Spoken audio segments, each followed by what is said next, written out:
Welcome back, lore seekers. Today we're diving deep into one of the most haunting and tragic figures introduced in Elden Ring's Shadow of the Erdtree expansion, Midra, Lord of Frenzied Flame.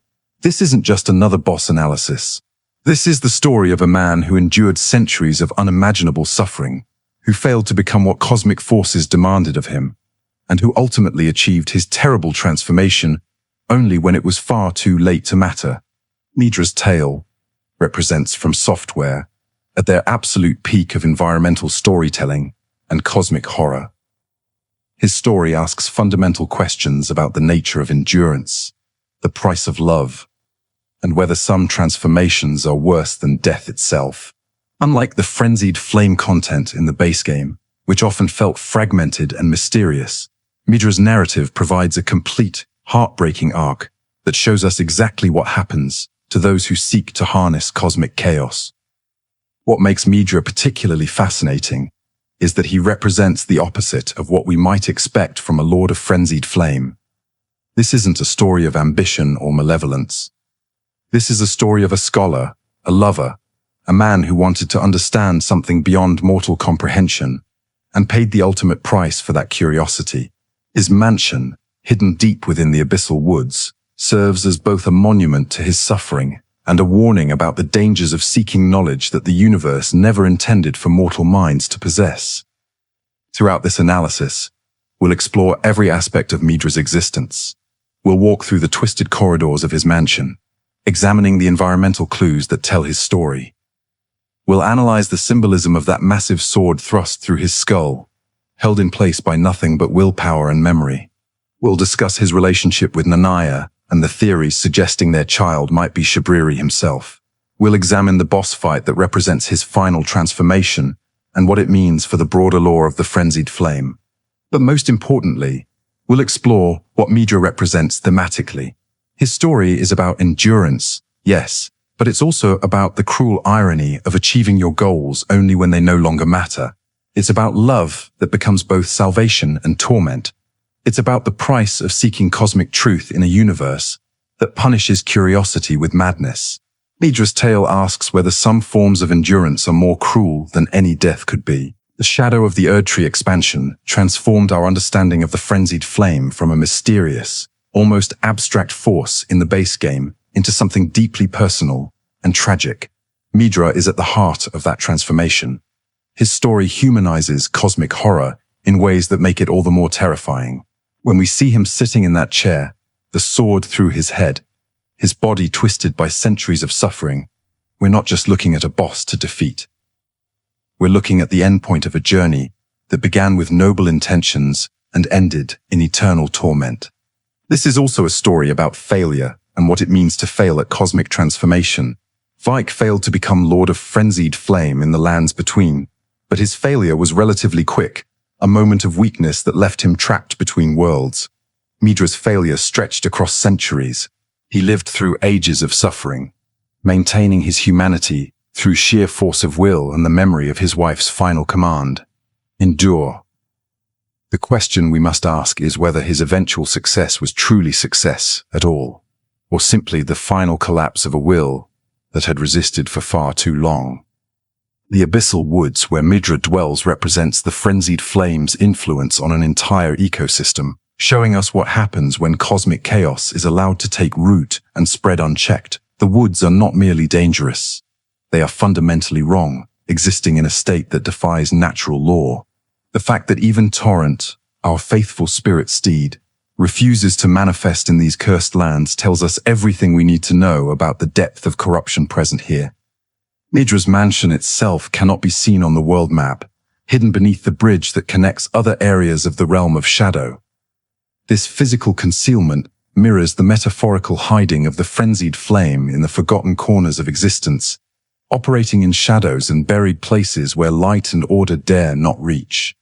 The approach to the mansion is fraught with dangers that test not just combat skill but sanity itself, as the very environment seems designed to drive visitors mad before they ever reach Midra's door. The environmental storytelling throughout the mansion and the Abyssal Woods creates a narrative that is simultaneously clear and mysterious. We can piece together what happened to Midra, But the deeper questions about why it happened and what it means for the broader cosmology of Elden Ring remain tantalizingly open to interpretation. This is From Software's trademark approach to storytelling at its finest, giving us enough information to understand the tragedy while leaving enough ambiguity to fuel endless discussion and theory crafting. What we're about to explore is not just a boss guide or a simple lore summary. This is a complete examination of one of the most complex and tragic figures in the entire Elden Ring universe.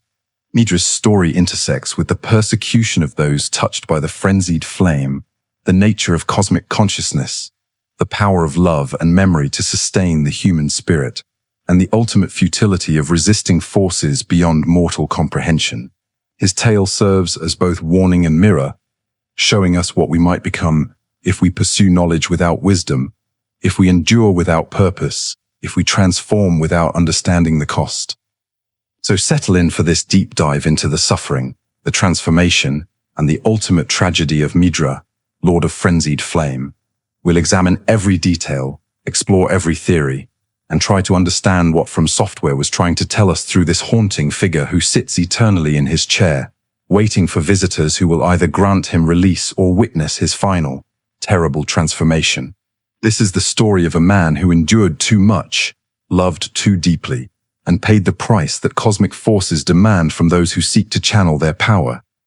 Let's begin our journey into the Abyssal Woods, where madness reigns and the Lord of Frenzied Flame waits in his mansion of suffering.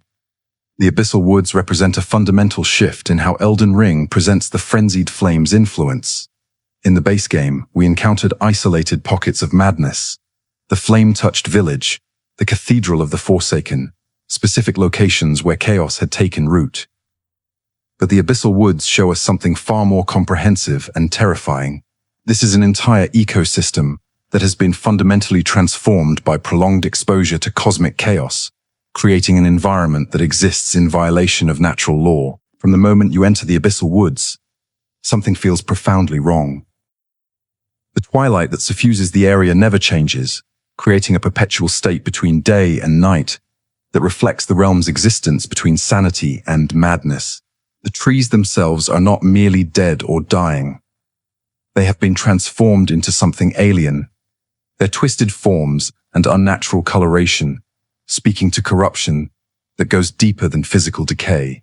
These are trees that have been touched by forces beyond the material world, their essence rewritten by exposure to the Frenzied Flame. The most immediate and striking feature of the Abyssal Woods is Torrent's refusal to manifest. Throughout our journey across the lands between and into the realm of shadow, our spectral steed has been our constant companion, willing to carry us through the most dangerous and hostile environments imaginable. But here, in these cursed woods, even Torrent's eternal spirit recognizes a danger so profound that he will not risk exposure to it. This detail alone tells us more about the nature of the Frenzied Flame than paragraphs of exposition could convey. The item description that explains Torrent's absence reveals crucial information about the Frenzied Flame's relationship with spirits and the incorporeal. Spirits are described as eternal, existing beyond the normal cycles of life and death. Yet the Frenzied Flame can melt them away regardless, destroying even that which should be indestructible. This ability to annihilate the eternal reveals the flame's true nature as a force that operates beyond normal categories of existence and non-existence, capable of reducing anything and everything to the primordial state of undifferentiated unity. Moving through the Abyssal Woods requires a level of stealth and caution, rarely demanded elsewhere in From Software's catalog. The player must navigate carefully, avoiding detection by the wood's most dangerous inhabitants while maintaining their own sanity in the face of an environment that actively seeks to drive them mad. This gameplay mechanic perfectly mirrors the thematic content. Survival in this realm requires not just physical prowess but mental fortitude and the ability to resist the seductive pull of cosmic chaos. The atmosphere of the Abyssal Woods is oppressive in ways that go beyond mere visual design. The sound design creates an auditory environment of unnatural quiet punctuated by disturbing sounds that seem to come from nowhere and everywhere simultaneously. The music, when it appears, carries undertones of madness that make extended exposure genuinely uncomfortable. This multi-sensory assault on the player creates an experience of dread that builds with every step deeper into the woods. The flora and fauna of the Abyssal Woods have been transformed in ways that reveal the Frenzied Flame's influence on living systems. Plants display impossible geometries and colors that hurt to look at directly. The few animals encountered in the woods move in unnatural ways, their behavior patterns suggesting consciousness that has been fundamentally altered by cosmic exposure. These environmental details create a sense that the Abyssal Woods exist in a state of ongoing transformation, gradually becoming more alien with each passing moment. The architecture scattered throughout the woods tells its own story of civilization's attempt to coexist with, or control, the Frenzied Flame's influence. Ruined structures display design elements that seem to shift and change when viewed from different angles, suggesting buildings that exist partially in dimensions beyond normal three-dimensional space. These architectural impossibilities demonstrate how prolonged exposure to cosmic chaos erodes the boundaries between what is possible and what is real. The lighting in the Abyssal Woods deserves special attention for how it contributes to the area's atmosphere of wrongness. The perpetual twilight is not merely dim, but actively hostile to normal vision, creating shadows that move independently of their sources and patches of illumination that seem to emanate from nowhere. This manipulation of light and shadow creates an environment where perception itself becomes unreliable, forcing players to question what they see and whether they can trust their own senses. The paths through the woods are deliberately confusing and disorienting, creating a labyrinthine environment that reflects the maze-like nature of madness itself. Dead ends that weren't there before, paths that seem to loop back on themselves impossibly, and landmarks that appear in different locations all contribute to a sense of being lost not just physically but existentially. This environmental design choice transforms navigation from a simple matter of following waypoints into a psychological challenge that mirrors the mental disorientation caused by the Frenzied Flame. The presence of other explorers and victims scattered throughout the woods provides glimpses into what happens to those who venture into this cursed realm unprepared. Bodies frozen in poses of terror or despair, equipment that suggests failed attempts to combat or study the flame's influence, and environmental clues showing the progression from sanity to madness all combine to tell countless small tragedies that contextualize the larger narrative of Midra's transformation. The relationship between the Abyssal Woods and the realm of Shadow's other areas reveals interesting patterns about how cosmic influence spreads through environments. The woods exist as a kind of pocket reality within the larger realm, suggesting that the Frenzied Flame's power can create self-contained zones of chaos that operate according to their own rules while remaining connected to the broader world. This implies a kind of strategic intelligence to the flame's spread, targeting areas where it can establish strongholds of cosmic corruption. The aging Untouchables who patrol these woods represent the area's most immediate and terrifying threat. These mysterious beings with their grape-like heads and shuffling movements create an atmosphere of helpless vulnerability that few other enemies in Elden Ring can match. Their immunity to conventional attacks forces players to engage with them on their own terms, creating encounters that feel less like combat and more like desperate attempts to survive contact with something fundamentally incompatible with human existence. The environmental storytelling surrounding the aging Untouchables reveals their tragic origin as members of an inquisition that once hunted those touched by the Frenzied Flame. The diary pages scattered throughout the woods tell the story of their gradual transformation from hunters into the very thing they sought to destroy. This ironic reversal demonstrates the futile nature of attempting to combat cosmic forces with violence and persecution, showing how such efforts inevitably create the conditions for the flame's spread. The word aging in their name suggests that contact with these beings accelerates the passage of time, perhaps representing the Frenzied Flame's ability to consume not just space but temporal existence itself.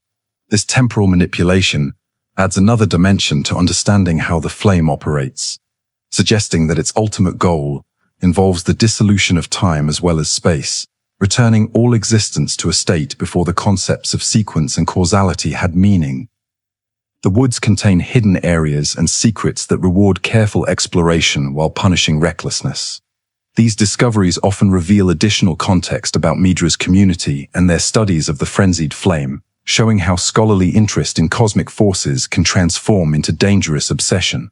The research materials and experimental apparatus found throughout suggest a systematic approach to understanding the flame that ultimately proved futile, as cosmic truth resists mortal attempts at categorization and comprehension. The relationship between the Abyssal Woods and Midra's manse creates a sense of geographical and narrative progression. The woods serve as both literal and metaphorical approach to Midra's domain, forcing those who would seek him to journey through increasingly intense manifestations of the Frenzied Flame's influence. By the time players reach the mansion, they have been thoroughly immersed in the atmosphere of cosmic horror, making the encounter with Midra himself all the more impactful. The Abyssal Woods also demonstrate how environmental design can effectively convey abstract philosophical concepts through concrete gameplay experiences. The oppressive atmosphere, the constant threat of detection by unkillable enemies, and the disorienting layout all combine to create an emotional and psychological state in the player that mirrors the existential dread that characterizes the Frenzied Flame's philosophy. This is environmental storytelling at its most sophisticated, using every aspect of game design to reinforce thematic content. Hidden beneath a bridge, invisible on the world map, Midra's manse stands as perhaps the most significant location introduced in the Shadow of the Erdtree expansion. This once grand estate has fallen into ruin and decay, but unlike other fallen structures in Elden Ring, the mansion's deterioration reflects not mere age but ongoing transformation by cosmic forces. Every architectural detail, every piece of environmental storytelling, every corpse and artifact tells part of the larger story of what happened here and what it cost its inhabitants. The mansion's concealment beneath the bridge carries symbolic weight. The Frenzied Flame operates in forgotten corners and hidden places, existing in shadows that the light of grace and order cannot reach. Midra's home being literally hidden from view on the map reinforces this pattern, suggesting that the most dangerous manifestations of cosmic chaos occur in places society has chosen to forget or ignore. The physical difficulty of reaching the mansion mirrors the psychological difficulty of confronting the truths it contains. The architecture of the mansion itself displays the same reality warping effects seen throughout the Abyssal Woods, but concentrated and intensified. Rooms seem larger inside than their external dimensions should allow. Hallways extend in directions that shouldn't exist, according to the building's floor plan. Doorways sometimes lead to different locations depending on the angle of approach. These impossible geometries demonstrate how prolonged exposure to the Frenzied Flame erodes the boundaries between what is physically possible and what is real, transforming structures into expressions of cosmic chaos. The paintings scattered throughout the mansion provide crucial narrative information while raising intriguing questions. Multiple portraits show Midra in his original human form, depicting a scholar-like figure with an air of contemplation and intelligence. These images of Midra before his transformation establish his humanity, making his eventual fate all the more tragic by showing us what was lost. The contrast between these portraits and the tortured being we encounter in his chair could not be more stark or heartbreaking. One particular painting deserves special attention: the portrait of Midra with his wife Nanaya. The composition places them together in what appears to be a moment of happiness or at least contentment, a glimpse of their life before cosmic forces tore it apart. Most significantly, Nanaya's hand is draped across her belly in a pose that clearly suggests pregnancy. This detail has sparked extensive speculation about whether their child might have been Shabriri, creating a direct connection between the failed lord of the realm of shadow and the herald of chaos in the lands between. The mansion's library and study areas reveal the scholarly nature of Midra's community and their approach to understanding the Frenzied Flame.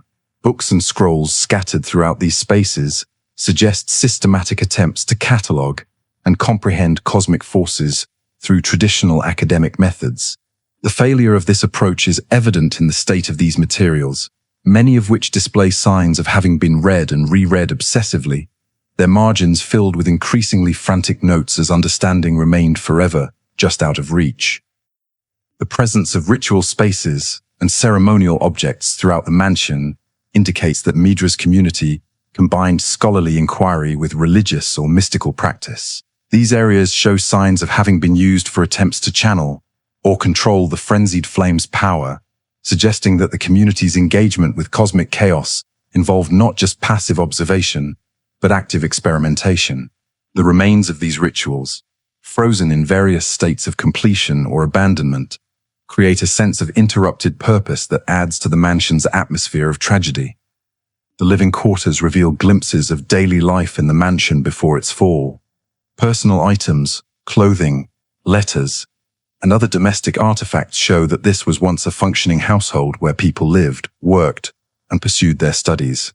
The gradual transformation of these mundane spaces into sites of cosmic horror creates a powerful sense of loss, showing us not just what Midra himself suffered, but what his entire community experienced as the frenzied flame consumed everything they had built. Midra's personal chambers deserve special examination for what they reveal about his psychological state during his long transformation. The room is filled with implements of self-torture and restraint, suggesting that he attempted to endure the flame's influence through sheer force of will, using pain to maintain his grip on sanity and humanity. Books on endurance, discipline, and resistance to mental influence fill the shelves, showing his scholarly approach to managing his own deterioration. The most striking feature of Midra's chambers is evidence of his relationship with Nanaya, and how her memory sustained him through centuries of suffering. Letters, mementos, and personal items associated with her are carefully preserved and displayed, creating shrine-like spaces dedicated to keeping her memory alive. The environmental storytelling suggests that these reminders of Nanaya and her final command to endure served as the primary force preventing Midra's complete transformation for so long. The basement areas of the mansion reveal darker aspects of the community's work with the Frenzied Flame. These underground spaces contain evidence of experiments and studies that pushed ethical boundaries, suggesting that the pursuit of cosmic knowledge led to moral compromises that may have contributed to the community's ultimate fate. The presence of holding cells and restraint equipment implies that some members of the community underwent forced or semi-voluntary exposure to the flame's influence in the name of understanding. Throughout the mansion, we find the remains of Midra's followers and servants, their corpses displaying various stages of transformation by the frenzied flame. Some appear to have died quickly, their bodies showing signs of sudden onset madness that proved fatal. Others clearly lingered, their transformations stretching over extended periods as they gradually lost their humanity. These environmental details create a timeline of the mansion's fall, showing how cosmic corruption spread through the community over weeks, months, or years. The relationship between different areas of the mansion reveals how the community organized itself around their studies of the frenzied flame. Public spaces for discussion and debate, private areas for individual contemplation, secured rooms for dangerous experiments, and domestic quarters for normal life all show a community that attempted to maintain structure and order even while pursuing knowledge of cosmic chaos. The failure of this organizational approach demonstrates that human social structures ultimately cannot contain or control forces that operate beyond human comprehension. The mansion's connection to the broader Abyssal Woods creates interesting questions about cause and effect.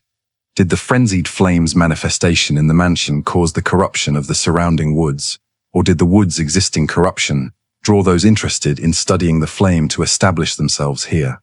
The environmental evidence suggests a feedback loop, with the mansion and woods reinforcing each other's descent into chaos as cosmic influence spread through both human community and natural environment.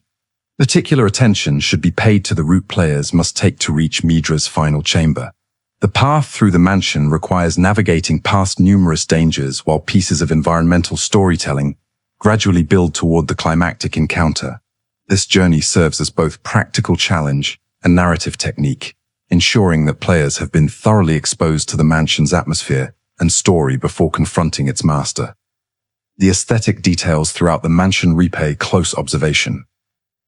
The color palette shifts as players move deeper into the building, with warmer tones in outer areas giving way to the sickly yellows and unnatural shadows associated with the frenzied flame's influence.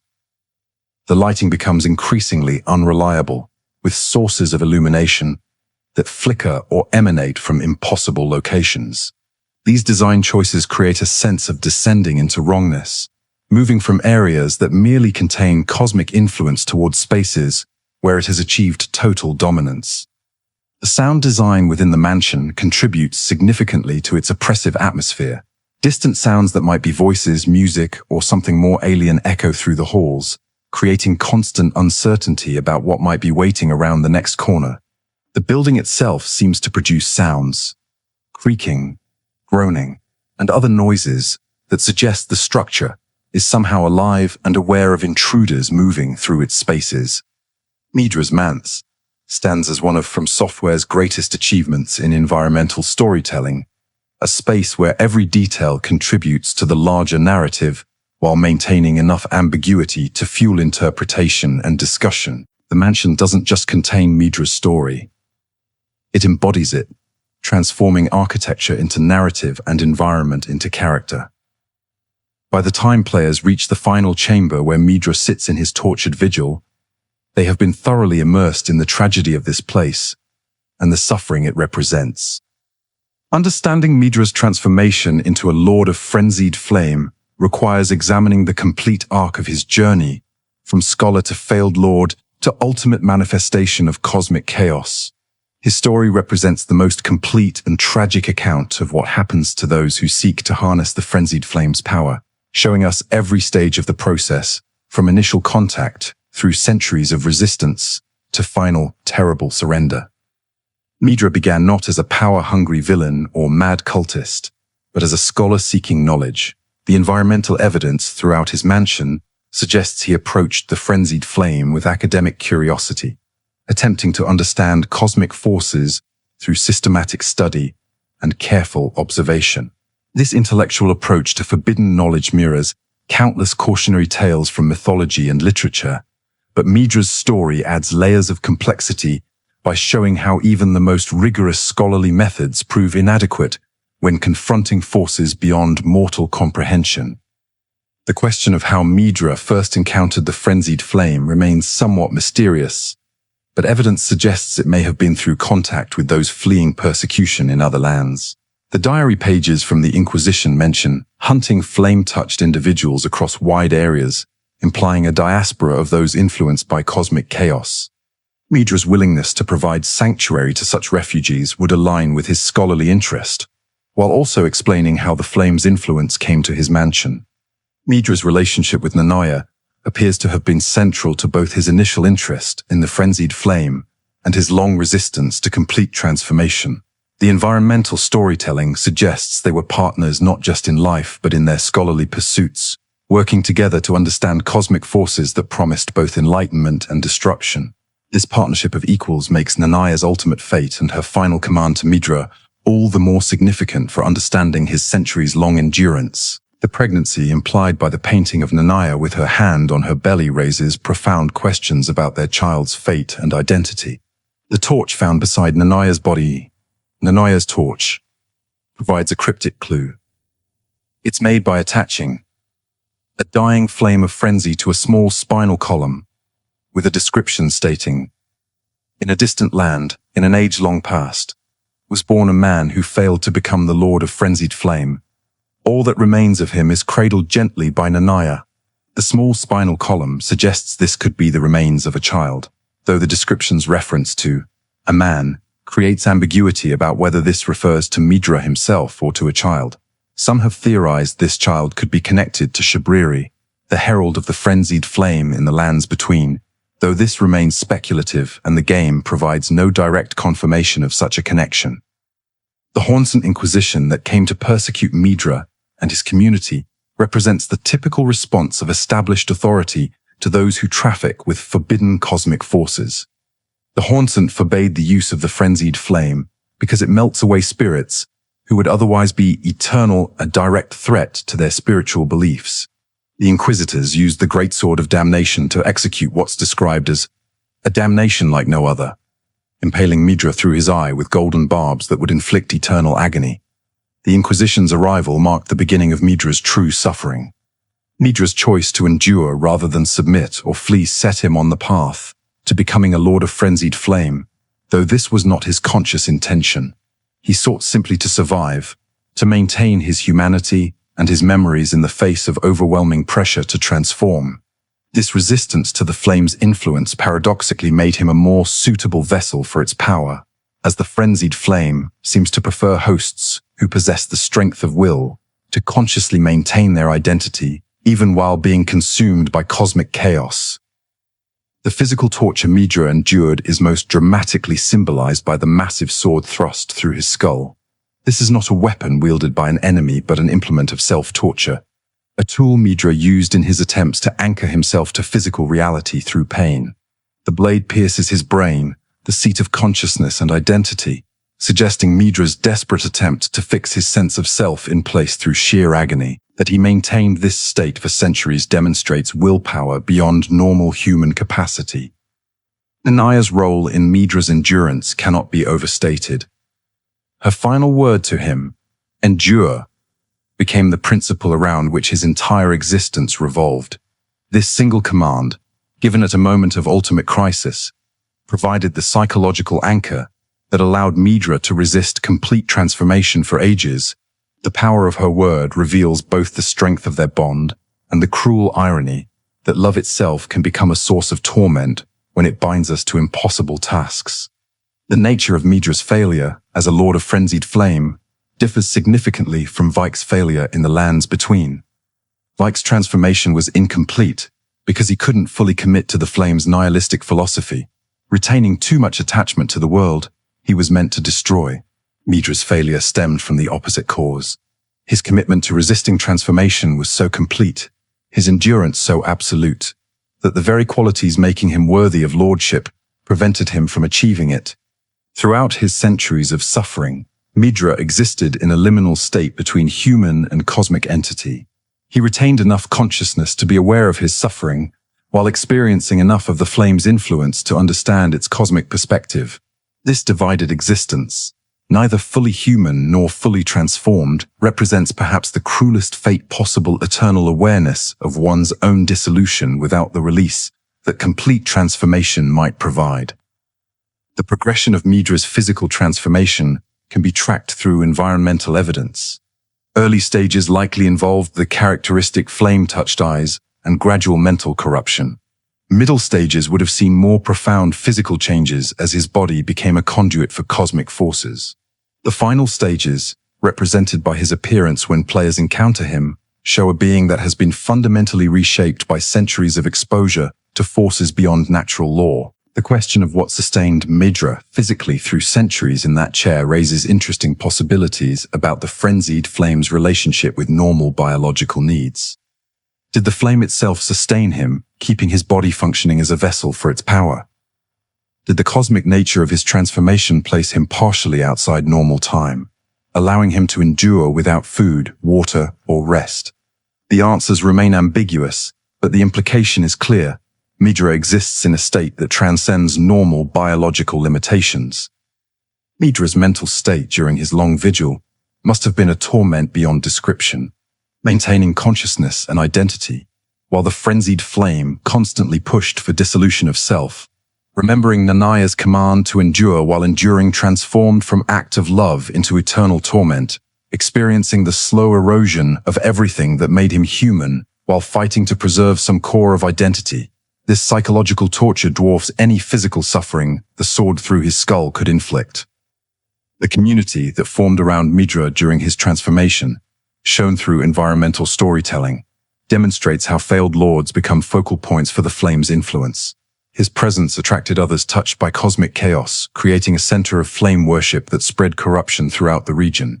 This pattern suggests that even failed transformations serve the flame's ultimate purpose by creating conditions for its continued spread. The temporal aspects of Midra's transformation reveal the frenzied flame's complex relationship with time itself. That Midra could endure for centuries suggests his partial transformation placed him outside normal temporal flow, experiencing time in ways that differ from ordinary consciousness. This temporal displacement may explain why his eventual success came too late to fulfill the flame's purpose. He had become untethered from the specific moment in history when a Lord of Frenzied Flame was needed.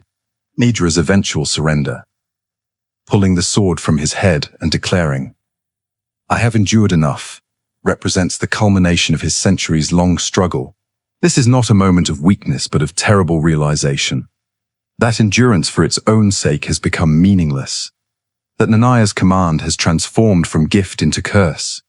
that the only escape from eternal torment lies in embracing the very transformation he has resisted for so long. His final acceptance of lordship is simultaneously victory and defeat, achievement and tragedy.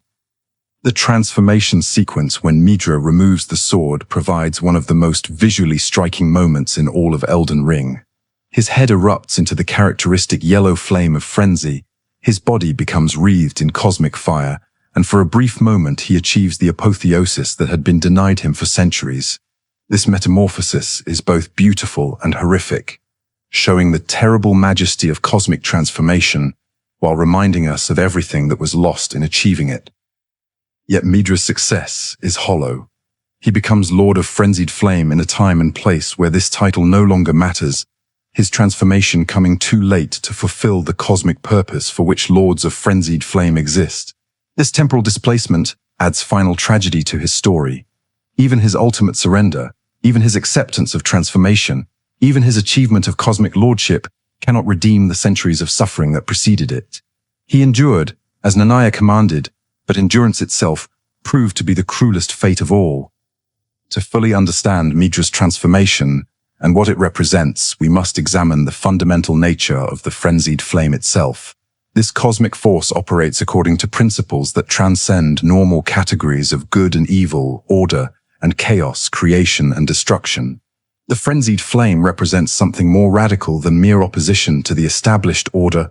It seeks the complete elimination of existence itself, returning all things to the primordial state of undifferentiated unity that preceded creation.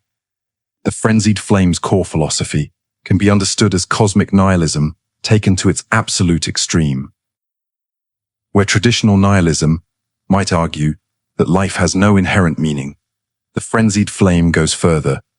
Existence itself is a fundamental error that must be corrected through universal annihilation.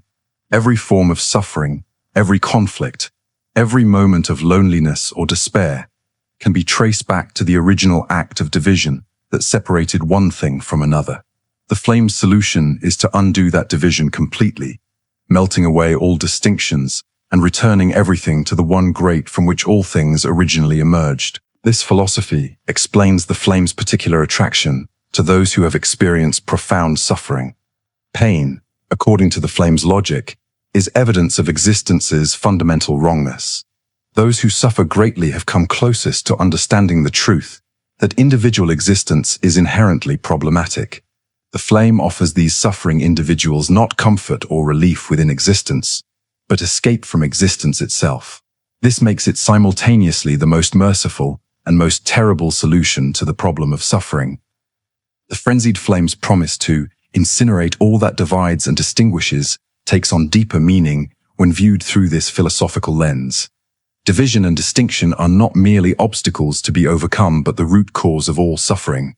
Language itself, which allows us to name and categorize different aspects of reality, is seen as part of the problem. The Flame seeks to burn away not just physical matter, but the very concepts and categories that allow consciousness to perceive difference and therefore experience isolation. The relationship between the Frenzied Flame and madness reveals crucial aspects of how this cosmic force operates. Madness, in this context, is not simply mental illness, but a fundamental shift in perception.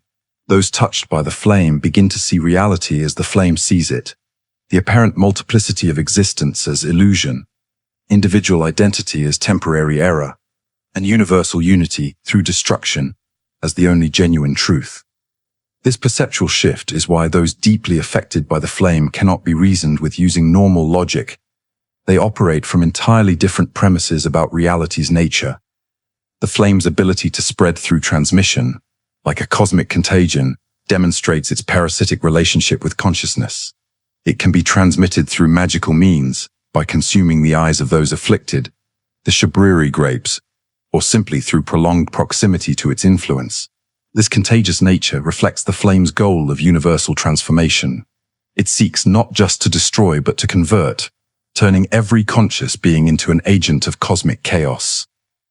The yellow color of the Frenzied Flame carries symbolic significance beyond mere visual identification.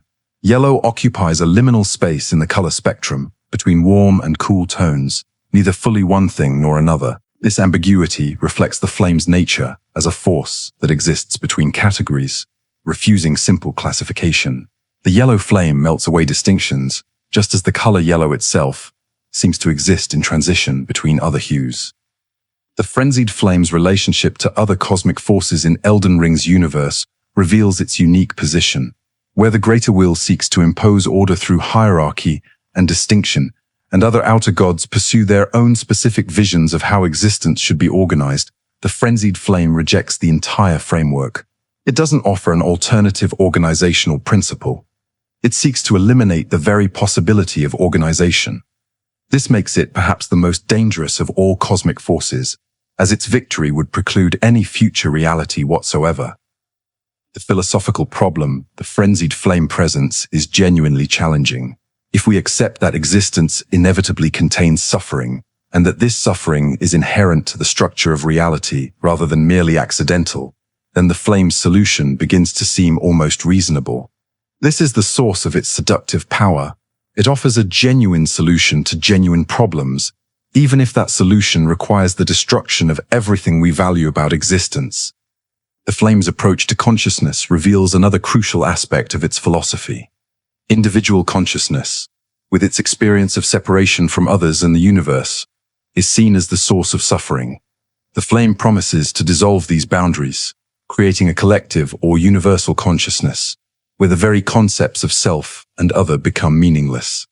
This bears superficial resemblance to certain mystical traditions that speak of ego death and union with the divine, but the flame's version is horrifying rather than transcendent annihilation, rather than apotheosis. The temporal implications of the Frenzied Flame's philosophy deserve special attention. The flame doesn't simply seek to end the present and future. It appears to aim at undoing the past as well. This retroactive erasure would mean that from the flame's perspective, existence never occurred at all. The cosmic error would be corrected as if it had never happened.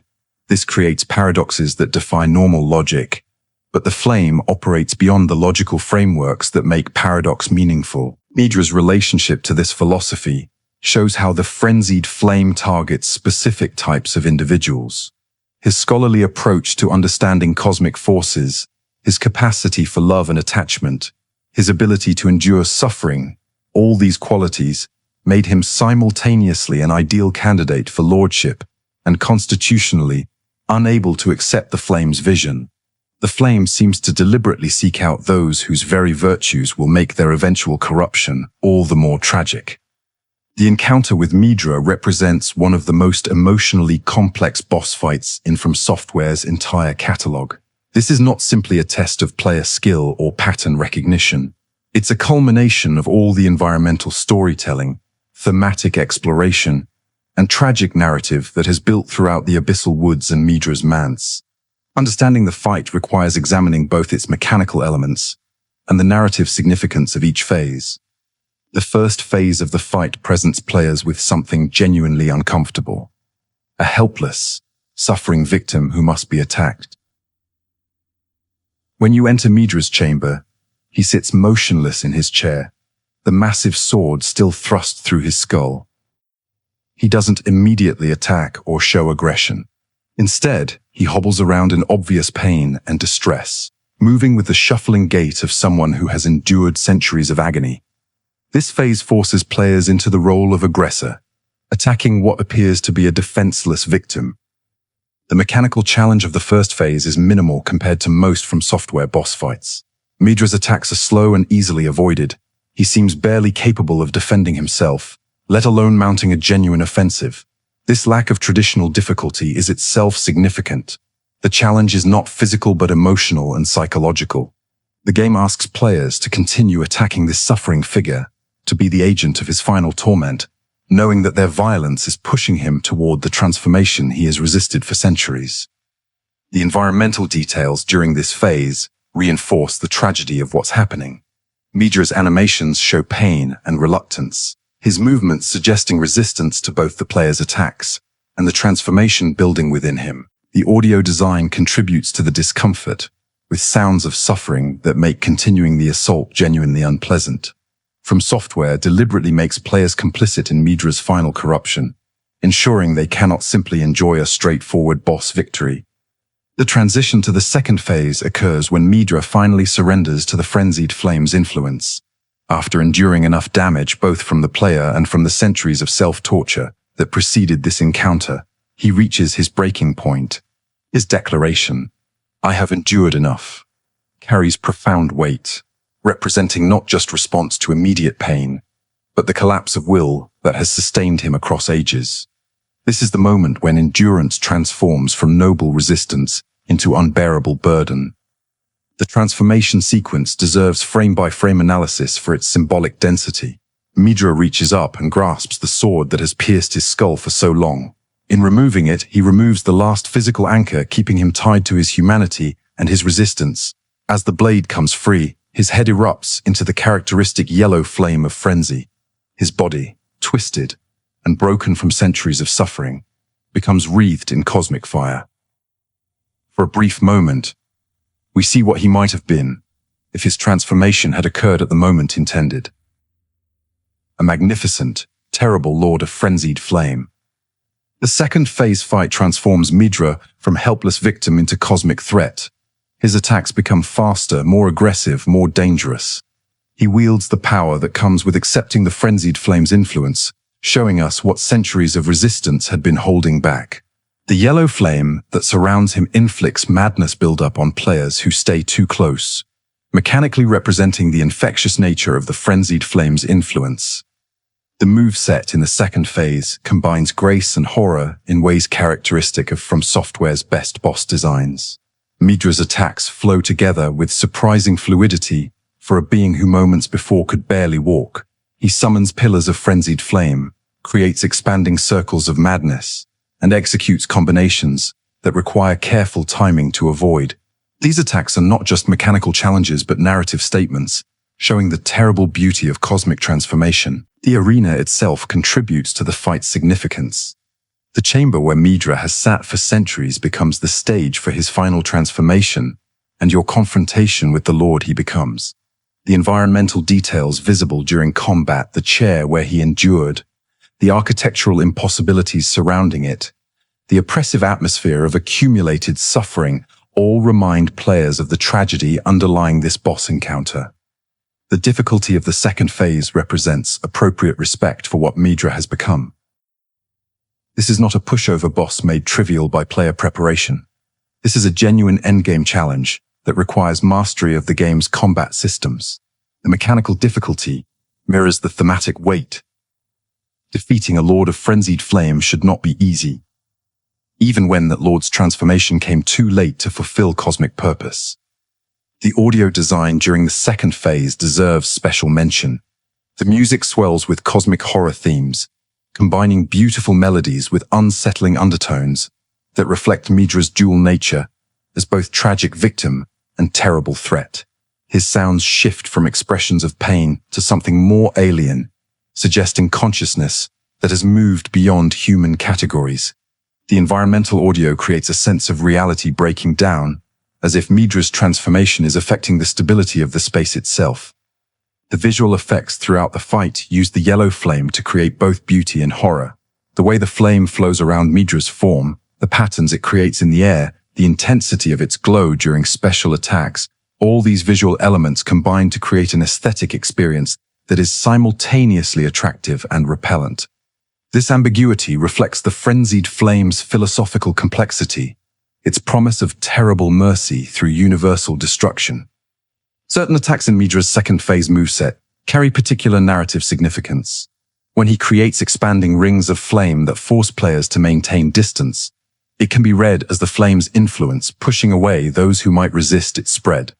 When he summons pillars of fire that erupt unpredictably, it suggests the chaotic nature of cosmic forces beyond mortal control. Each attack is both mechanical challenge and thematic statement. The pacing of the fight rewards aggressive play in the second phase, encouraging players to maintain pressure on Midra rather than backing away. This mechanical design choice can be interpreted narratively. Perhaps continuous assault prevents Midra from fully settling into his role as Lord, keeping him off balance and unable to achieve complete manifestation of the flame's power. The player's role becomes not just defeating Midra, but preventing him from achieving the cosmic purpose he has finally accepted. The health pool and damage values in the second phase reflect appropriate tuning for an endgame DLC boss. This is not a fight meant to be trivialized by overleveling or excessive preparation. The numbers force engagement with the mechanics, ensuring players experience the full narrative and thematic weight of the encounter.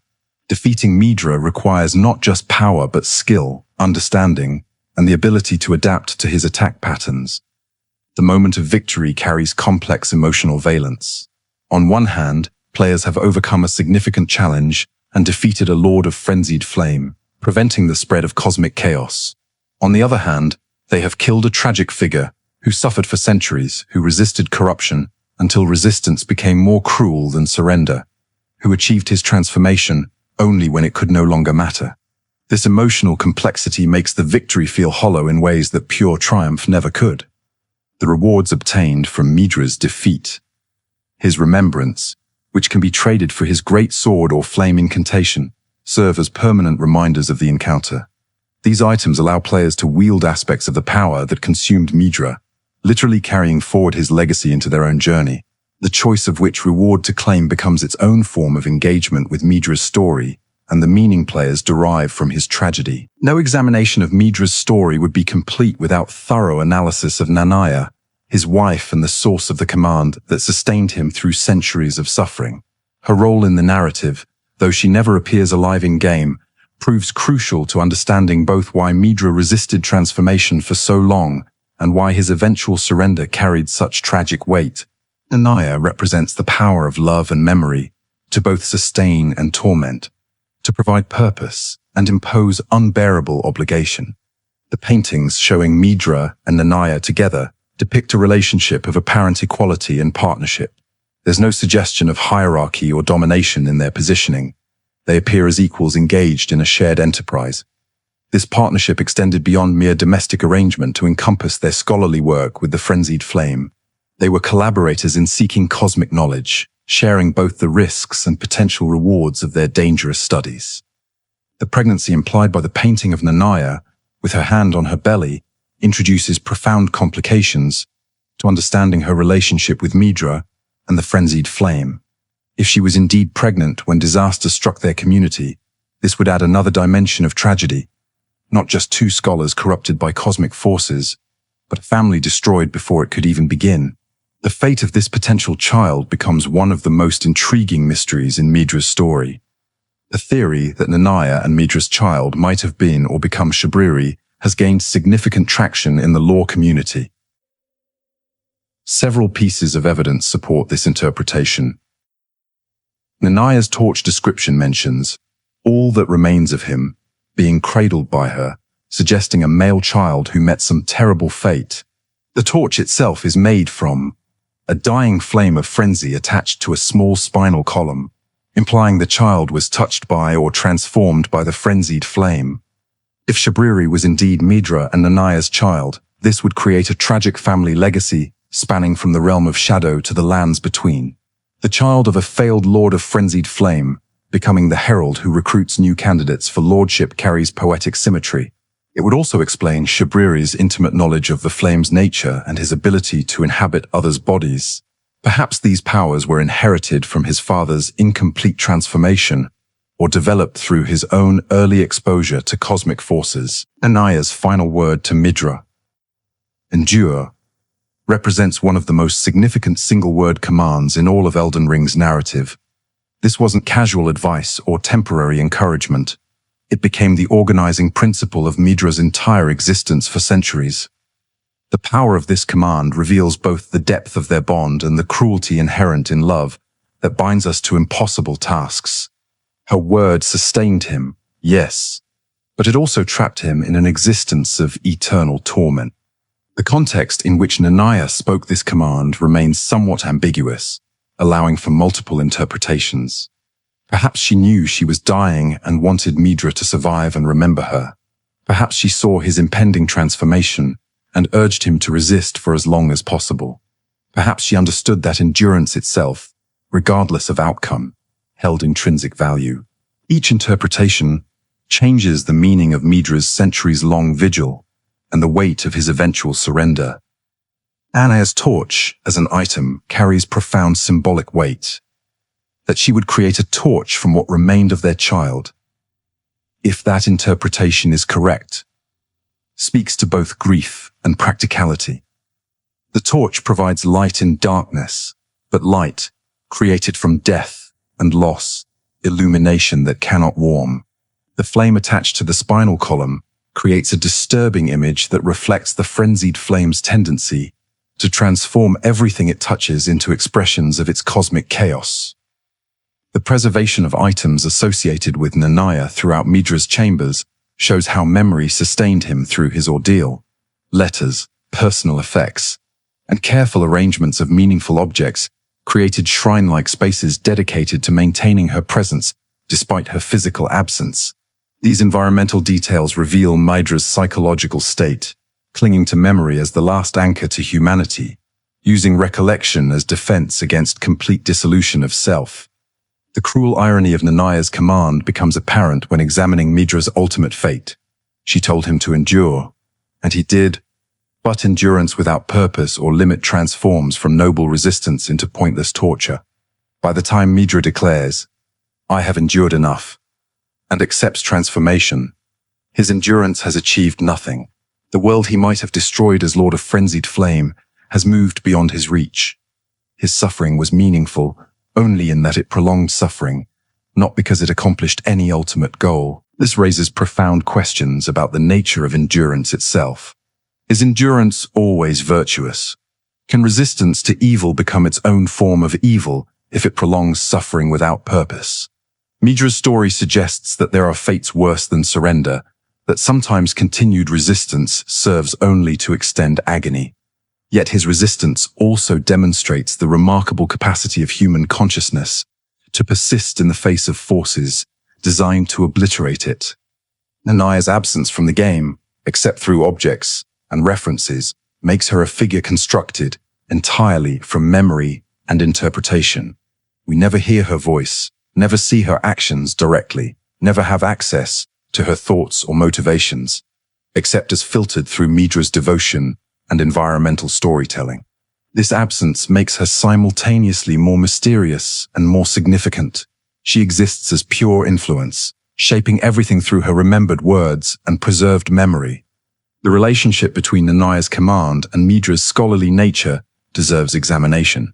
As someone who approached the Frenzied Flame through systematic study, Midra would have understood intellectually what endurance would cost him.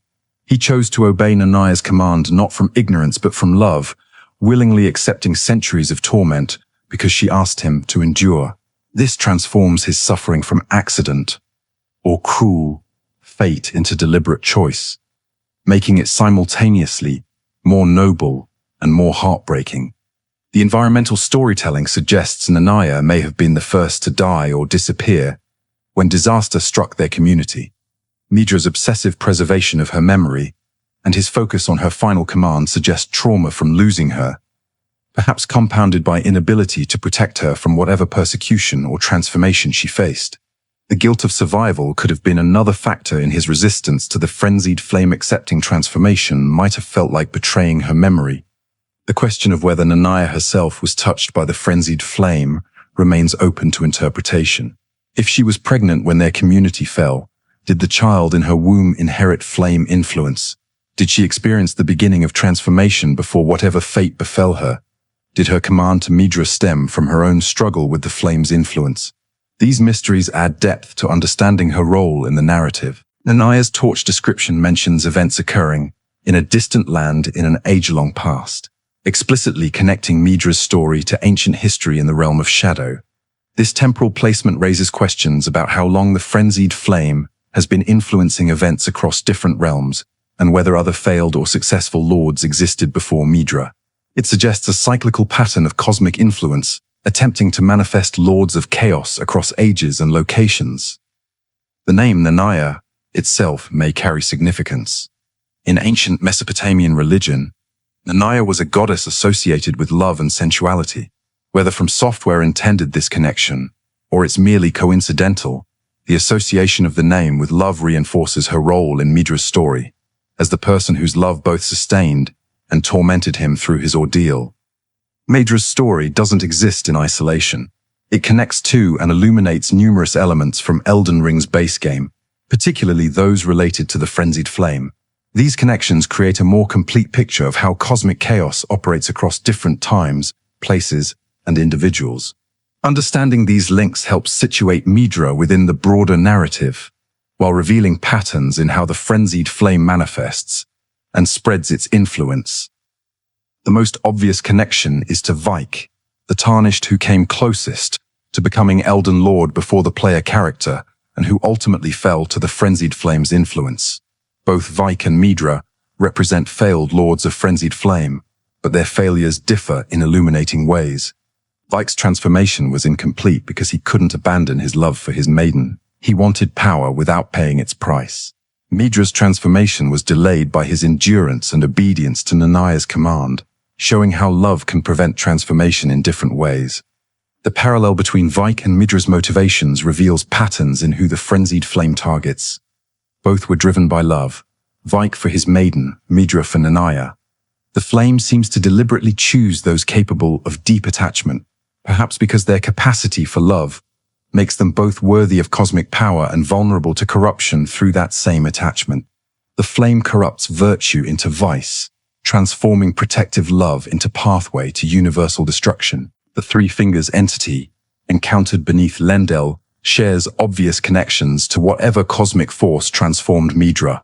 Whether the Three Fingers in the lands between and whatever touched Midra in the realm of Shadow are the same entity or different manifestations of the same cosmic principle remains ambiguous.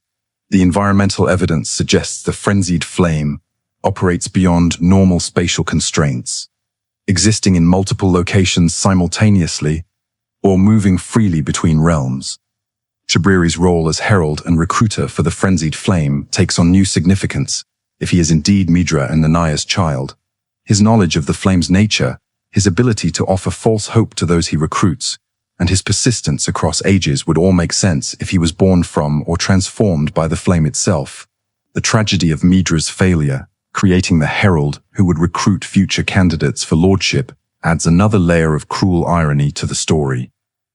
The persecution of the Great Caravan and their subsequent summoning of the Frenzied Flame parallels the inquisition that hunted Midra and his community. Both stories show how attempts to suppress cosmic influence through violence and persecution create the very conditions that allow the flame to flourish. The pattern reveals a universal truth about the Frenzied Flame. It feeds on suffering and injustice, growing stronger precisely where forces of order attempt to eliminate it through cruelty. The Cathedral of the Forsaken, where players can encounter the Three Fingers, shares architectural and atmospheric similarities with Midra's manse. Both locations exist as hidden repositories of cosmic chaos. Both require difficult journeys through dangerous areas to reach, and both present the Frenzied Flame as something simultaneously terrible and seductive. These parallels suggest deliberate design choices to connect the DLC content with the base game's Frenzied Flame locations. The merchant community's relationship to the Frenzied Flame gains additional context from Midra's story. The merchants in the base game fear sleep because their minds blend together in collective consciousness, a direct result of their ancestors' mass summoning of the flame. Midra's experience shows what happens to individuals undergoing similar transformation, the slow erosion of individual identity and gradual merger into something collective and cosmic. The merchant's condition represents an early stage of what Midra endured for centuries. The madness status affects mechanics, its ability to spread through proximity, sight, and certain items mirrors the contagious nature of the transformation Midra underwent. The gameplay implementation of madness in the base game becomes more narratively significant when understood in context of Midra's struggle. Every time players build up madness meter, they're experiencing a small taste of the cosmic corruption that consumed Midra over centuries. The incantations and weapons associated with the Frenzied Flame in the base game foreshadow what players encounter in Midra's boss fight. The visual effects, the yellow flame, the association with madness and chaos, all these elements appear in concentrated form when facing the Lord of Frenzied Flame. Midra represents the ultimate expression of power that base game items only hint at, showing what happens when someone fully embraces or is consumed by cosmic chaos. The Flame of Frenzy incantation's description mentions the maddening pain and despair of those afflicted with the Flame of Frenzy, directly connecting to Midra's experience. His centuries of suffering, his resistance to madness, and his ultimate surrender embody exactly this maddening pain and despair. The incantation players can use represents channeling a fragment of what Midra endured as his entire existence. Ayeta's questline in the base game, where she seeks Shabriri grapes and gradually loses her sight while gaining flame vision, parallels the transformation processes seen in the realm of Shadow. Her journey from blind maiden to prophet of chaos shows a compressed version of what happened to Midra's community over longer periods. Both stories demonstrate how the Frenzied Flame offers a kind of terrible sight that comes at the cost of normal vision and sanity. The Frenzied Flame village in Liurnia shows a community formed around flame influence, similar to what likely existed at Midra's manse before the Inquisition arrived. The village displays the same architecture warping effects, the presence of flame-touched individuals, and the atmosphere of reality gradually breaking down under cosmic pressure. These environmental similarities suggest From Software deliberately connected the DLC content to base game locations. Melina's reaction to players who embrace the Three Fingers, her abandonment, and vow to deliver destined death gains additional context from Midra's story. She recognizes the choice to become Lord of Frenzied Flame as fundamental betrayal of everything she represents. Midra's fate shows why she responds so dramatically. This path leads not to power, but to transformation that destroys everything, achieving lordship that comes too late to mean anything. The Miquella's needle that can reverse the Three Fingers mark becomes more significant when considering Midra's inability to escape his transformation. The needle represents what Midra never had, a means of undoing cosmic corruption and returning to normal existence. Its creation by Miquella, specifically to ward away outer gods' influence, suggests sophisticated understanding of how cosmic forces corrupt and how that corruption might be reversed. The greater will's absence and the seeming abandonment of the world creates conditions allowing the Frenzied Flame to spread unchecked. Midra's story occurs in the realm of Shadow, potentially even further removed from the greater will's influence than the lands between. This distance from Order's source may explain why the Frenzied Flame could establish such strong presence in that realm, creating the Abyssal Woods and corrupting entire regions. The aging Untouchables, who patrol the Abyssal Woods, represent one of the most unique and thematically significant enemy types in the entire Souls series. These mysterious beings with their grape-like heads and shuffling movements are not merely obstacles to overcome, but tragic figures whose transformation tells its own story of persecution, corruption, and the futile nature of fighting cosmic forces with conventional violence. Understanding the aging Untouchables provides crucial context for Midra's story and the broader themes of the Frenzied Flame's inevitable spread. The origin of the aging Untouchables is revealed through diary pages scattered throughout the Abyssal Woods. These fragmentary accounts, written in trembling handwriting, tell the story of an inquisition dedicated to hunting down and eliminating those touched by the Frenzied Flame. The Inquisitors saw themselves as righteous defenders of order, protecting society from the threat of cosmic chaos. Their mission brought them to the realm of Shadow in pursuit of Midra and his community, setting in motion the events that would lead to tragedy for both hunters and hunted. The transformation of the Inquisitors into aging Untouchables represents perfect cosmic irony. Those who sought to destroy the Frenzied Flame became its servants, their original purpose inverted into its opposite. This metamorphosis demonstrates the Flame's ability to turn opposition into support, converting enemies into agents of spread. The pattern appears repeatedly in Frenzied Flame lore. Persecution and violence against flame-touched individuals invariably strengthens the flame and creates new vectors for its transmission. The name, Aging Untouchables, carries multiple layers of meaning worth examining. Aging suggests that contact with these beings accelerates the passage of time, perhaps representing the Frenzied Flame's ability to consume not just space but temporal existence itself. The rapid aging could be literal physical deterioration or metaphorical acceleration, toward the end state that all things approach. Either interpretation connects to the flame's goal of returning everything to primordial unity. Untouchable refers both to their status as outcasts and to the danger of physical contact with them. In social terms, they are untouchable in the sense of being beyond the pale of acceptable society, transformed into something that must be avoided and feared. In practical terms, touching them inflicts the madness-inducing effects of the Frenzied Flame, making them literally untouchable for those who wish to maintain their sanity. The visual design of the aging Untouchables is deeply unsettling and symbolically rich. Their grape-like heads immediately connect them to the Shabriri grapes, the plucked eyes of flame-touched individuals that appear throughout the game. This design choice suggests their transformation involved some process that replaced or altered their heads into these strange, bulbous forms. Whether this represents literal physical change or metaphorical loss of individual identity remains ambiguous. Their shuffling, ancient movements create an atmosphere of tragic decay. These were once skilled inquisitors, presumably capable warriors and dedicated hunters. Their current state barely able to move, their attacks slow and mechanical represents the ultimate degradation that cosmic corruption inflicts. They persist in their patrol patterns as if still hunting flame-touched individuals, unaware or unable to acknowledge that they themselves have become what they once hunted. The mechanical challenge the aging Untouchables present is unique in Elden Ring. They cannot be killed through conventional combat. Attacks simply pass through them or fail to register damage. Only precise parrying can harm them, and even then only temporarily. This immunity to normal violence reinforces thematic content. Cosmic forces cannot be defeated through straightforward application of force.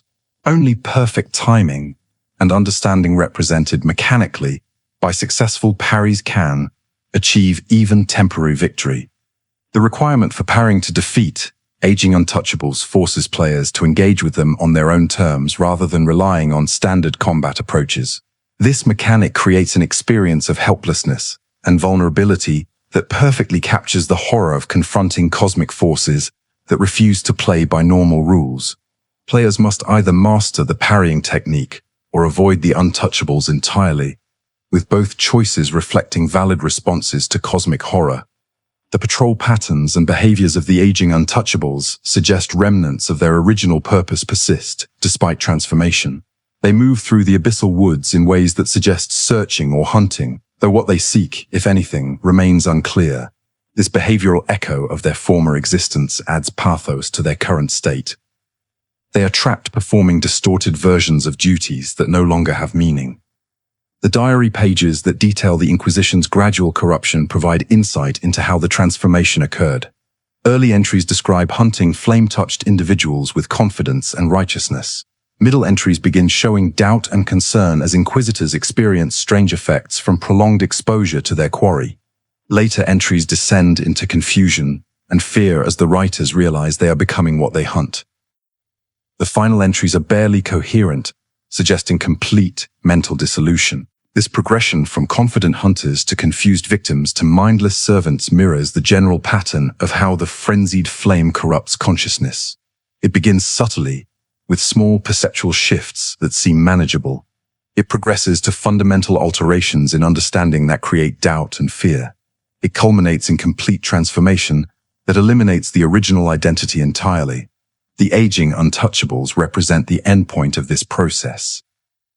The relationship between the aging Untouchables and Midra's community reveals how persecution created conditions for the flame's spread. The Inquisition's arrival forced Midra to choose between abandoning his studies or resisting, setting him on the path to becoming a Lord of Frenzied Flame.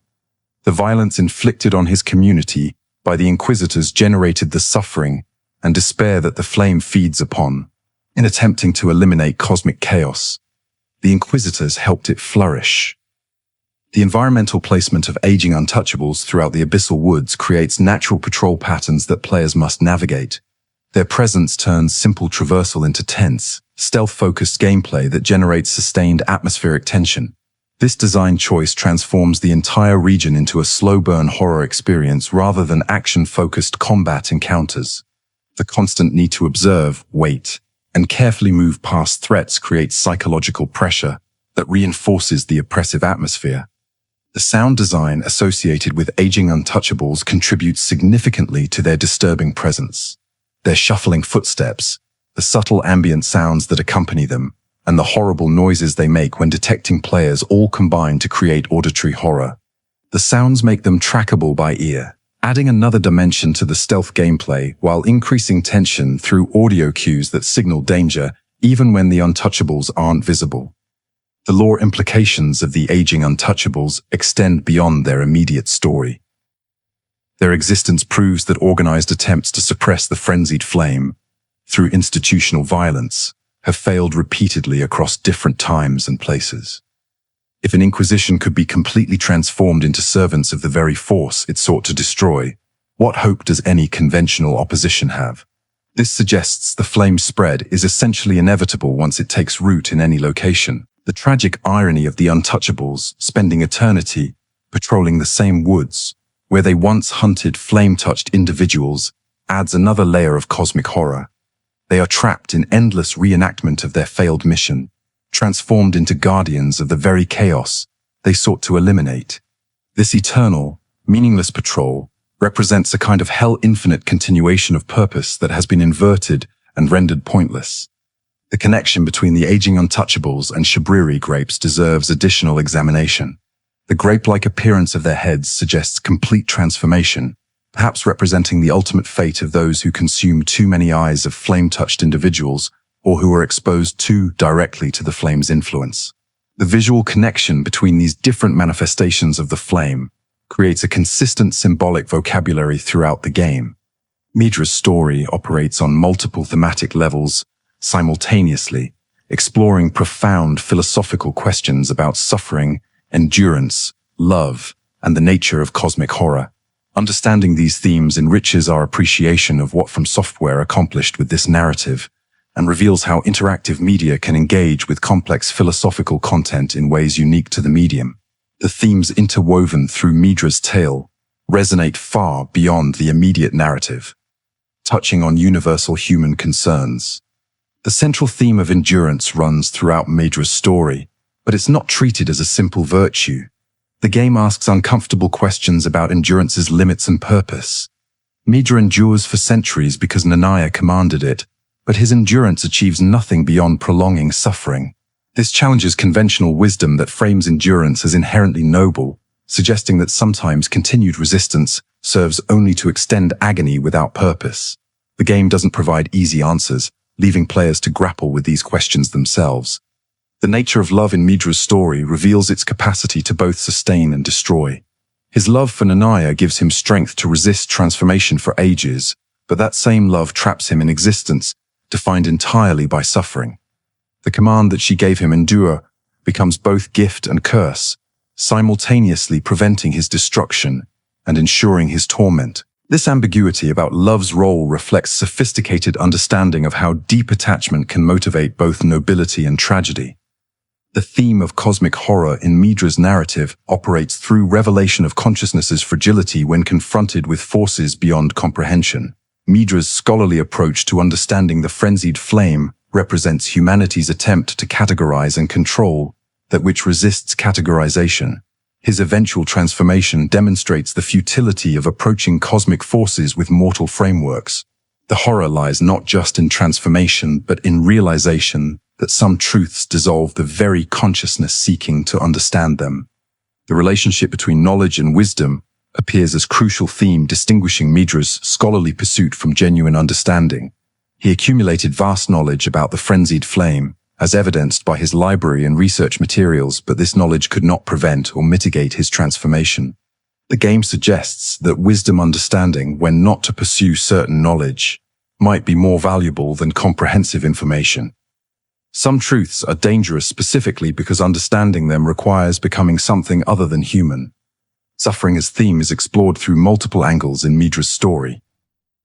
The Frenzied Flame frames suffering as evidence of existence's fundamental wrongness, offering annihilation as solution. Midra's centuries of torment provide extreme example of consciousness experiencing suffering beyond normal human capacity. Yet his ability to maintain identity through this suffering also demonstrates consciousness's remarkable resilience. The game presents suffering without providing comfortable resolution, forcing engagement with genuinely difficult questions. The theme of transformation examines what it means to become something other than human. Midra's gradual metamorphosis over centuries allows detailed exploration of each stage: initial corruption, prolonged resistance, eventual surrender, final achievement of apotheosis. Each stage raises questions about identity's persistence through change. At what point does transformation become so complete that the original person no longer exists?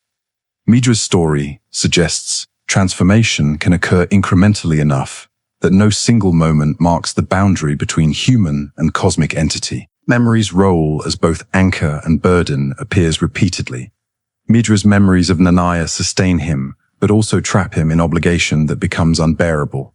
The environmental details showing his careful preservation of objects associated with her reveal how memory can become shrine, past transformed into prison. This raises questions about memory's value. Does preserving the past honor what was lost or prevent moving forward into necessary transformation? The game presents both possibilities without privileging either. The theme of failed transformation and incomplete apotheosis distinguishes Midra's story from typical narratives about ascension to higher states. He achieves the cosmic lordship he was meant to reach, but temporal displacement renders his success meaningless. This explores the cruel possibility that achievement itself guarantees nothing, that goals reached too late provide no satisfaction or vindication. The theme challenges assumptions about progress and achievement, having inherent value regardless of timing or context. Authority and persecution, as themes connect Midra's story to broader patterns in the Frenzied Flame spread. The Inquisition's violence against Midra's community demonstrates how institutional authority, attempting to suppress cosmic forces, inevitably strengthens them. This theme appears throughout human history.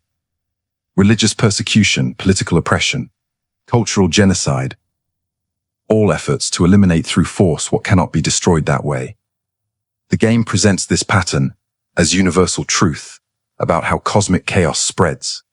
The theme of isolation and connection explores how consciousness experiences separation from others. The Frenzied Flame promises to eliminate isolation by dissolving all boundaries between individuals, creating collective consciousness without distinction. Midra's centuries alone in his chair represent extreme isolation, yet his connection to Nanaya's memory preserves his individual identity. The tension between isolation as suffering and individuality as precious creates philosophical complexity without easy resolution. Time's nature as theme operates through Midra's existence across centuries, and his ultimate transformation coming too late. The Frenzied Flame appears to have complex relationship with temporality, able to accelerate, suspend, or transcend normal temporal flow. Azaxas, the Semperelou said, able to accelerate, suspend, or transcend normal temporal flow. But the prani citizens verfers I said the fes, the Indian smell of the fes, a fedis mamamoi faf. Midra's experience suggests consciousness can persist far beyond normal human lifespan when transformed by cosmic forces, but this persistence brings no benefit when purpose and context have moved beyond reach. Time becomes enemy, ally, and ultimately meaningless category. The theme of sacrifice examines what must be given up in pursuit of cosmic knowledge or power. Midra sacrifices his humanity, his sanity, his connection to normal existence. He sacrifices it unwillingly at first, then through active choice to honor Nanaya's command, finally accepting sacrifice as necessary for transformation. Each level of sacrifice compounds the previous, creating escalating cost that can never be fully repaid or justified. The game asks what, if anything, justifies such complete self-destruction. Meaninglessness as philosophical theme appears in Midra's ultimate achievement lacking purpose. His transformation fulfills cosmic destiny, but accomplishes nothing, suggesting that meaning cannot be imposed through external forces or predetermined roles. This existential concern, whether actions have inherent meaning or only meaning we create runs throughout the narrative. Midra's story suggests cosmic purpose provides no more genuine meaning than arbitrary personal choice, perhaps even less. The aesthetic dimension of horror operates through careful design choices, making Midra simultaneously beautiful and terrifying. His transformed state shows grace and power alongside suffering and wrongness. This aesthetic ambiguity reflects philosophical ambiguity about whether cosmic transformation represents elevation or degradation. The yellow flame's visual beauty creates seductive quality that makes the horror more insidious destruction that looks appealing becomes more dangerous than obvious ugliness. Midra's story has spawned extensive theoretical discussion within the Elden Ring community, with implications extending far beyond his immediate narrative.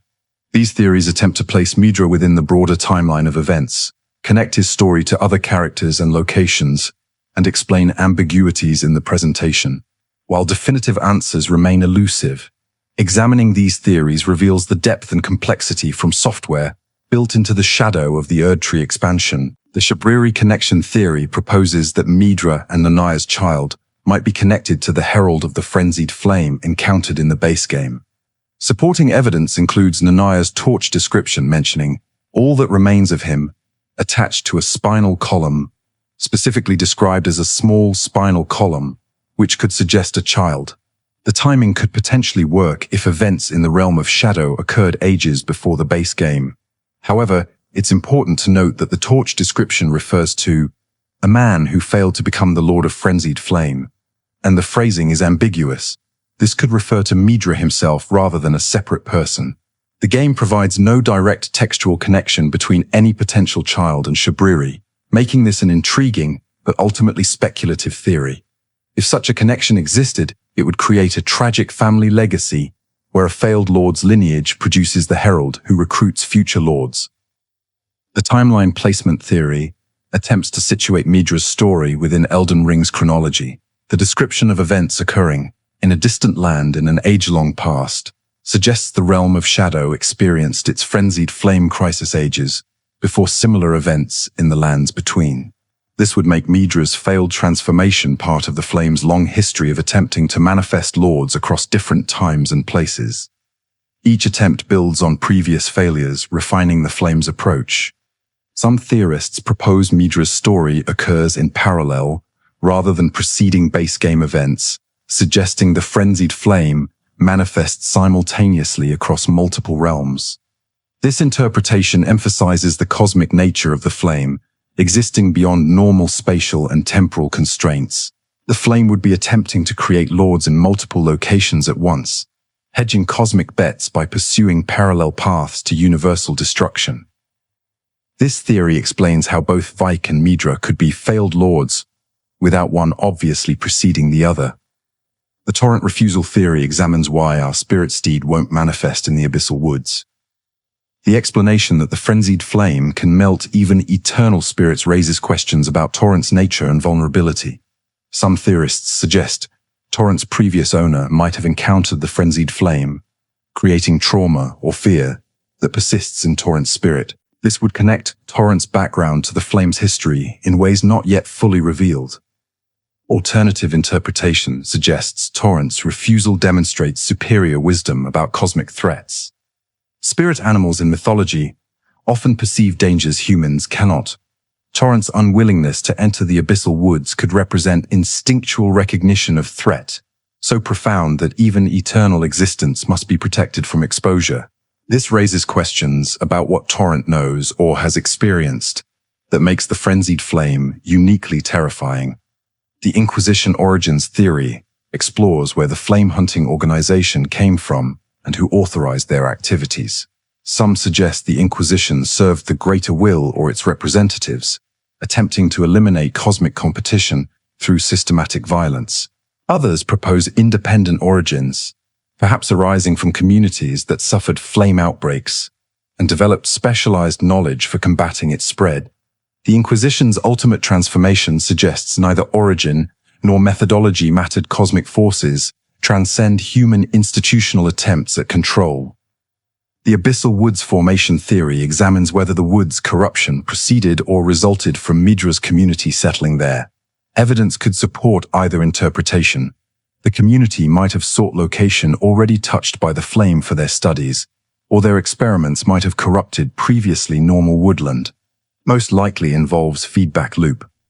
Modest initial corruption attracted researchers whose activities intensified the flame's presence, creating escalating cycle of mutual reinforcement. The Nanaya sacrifice theory proposes she deliberately remained behind when Midra transformed, accepting death or worse to provide him with memory anchor strong enough to resist complete dissolution.